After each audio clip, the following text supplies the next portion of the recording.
RRB एलपीसीबीटी 2 में देखिए मात्रा और विमा का कितना बेहतरीन सवाल पूछा गया है। इन्होंने यहाँ डेंसिटी की विमा पूछी है। डेंसिटी की विमा क्या होना चाहिए, ये बेसिक साइंस का सवाल है। मैं आपको बता दूं, जब भी कभी विमी सूत्र आपको मजबूत करना है तो कुछ विमी सूत्र आपको डायरेक्ट याद होना चाहिए। जैसे कि हमेशा आपको न्यूटन का विमी सूत्र हमेशा याद होना चाहिए। बच्चों, ये न्यूटन का विमी सूत्र होता है ML_T-2।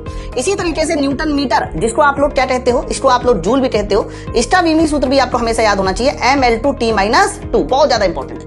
सेम तरीके से आप लोगों को पावर मतलब जिसको आप लोग वाट कहते हो, जूल पर सेकंड कहते हो, इसका विमी सूत्र भी आप डायरेक्ट याद करो ML/T-3। सेम तरीके से एक विमी सूत्र और भी आपको डायरेक्ट याद होना चाहिए, न्यूटन पर मीटर स्क्वायर। न्यूटन पर मीटर स्क्वायर का विमी सूत्र होता है ML-1T-2। ML-1 और T-2। सेम तरीके से एक विमी सूत्र और याद कर लो, न्यूटन पर मीटर। न्यूटन पर मीटर का विमी सूत्र होता है MT-2।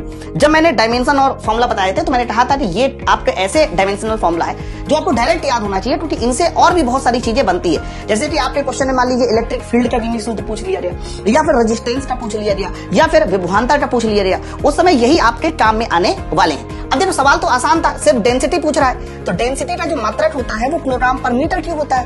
किलोग्राम मतलब m, मीटर क्यूब जब ऊपर जाएगा तो ML⁻³ बना देगा। T की पावर 0 होना चाहिए, इसलिए इस सवाल का सही उत्तर ऑप्शन नंबर सी वाला आंसर सही चला जाएगा।